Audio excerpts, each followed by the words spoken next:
America और भारत के बीच trade tension फिर से बढ़ सकता है। अमेरिकी वित्त मंत्री स्कॉट बिसांट ने साफ संकेत दिए हैं कि इंडिया पर लगाए गए टैरिफ्स को और बढ़ाया जा सकता है।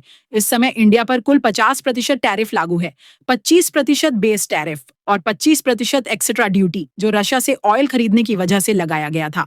बिसांट ने एनबीसी न्यूज से बातचीत में कहा कि अगर यूएस और यूरोप ने रूस से तेल खरीदने वाले देशों पर और सख्ती की तो रूसी अर्थव्यवस्था पूरी तरह टूट सकती है। इंडिया का नाम भले ही सीधे तौर पर न लिया गया हो, लेकिन इशारे साफ हैं। अमेरिका चाहता है कि इंडिया रशिया पर दबाव बनाए। प्रेसिडेंट डोनाल्ड ट्रंप ने भी इंडिया की एनर्जी पॉलिसी पर नाराजगी जताई। उन्होंने कहा कि पीएम मोदी उनके अच्छे दोस्त हैं, लेकिन इंडिया की ऑयल स्ट्रैटेजी यूएस की पॉलिसी के खिलाफ है। ट्रंप का मानना है कि जितना ज्यादा टैरिफ लगाया जाएगा, रूस पर उतना ही दबाव बढ़ेगा।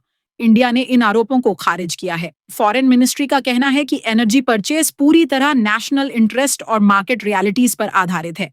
इंडिया ने साफ किया कि एनर्जी सिक्योरिटी पर किसी भी तरह का कॉम्प्रोमाइज नहीं होगा। इस बीच अलास्का में ट्रंप और पुतिन की मुलाकात भी बेनतीजा रही। 3 घंटे चली बैठक के बाद कोई फाइनल डील सामने नहीं आई। ट्रंप ने कहा कि जब तक रियल पीस अग्रीमेंट नहीं होता, तब तक कोई समझौता नहीं होगा। अब बड़ा सवाल यह है, क्या यूएस इंडिया पर टैरिफ को 75% तक बढ़ा देगा, या फिर यह सिर्फ डिप्लोमेटिक प्रेशर की स्ट्रेटजी है?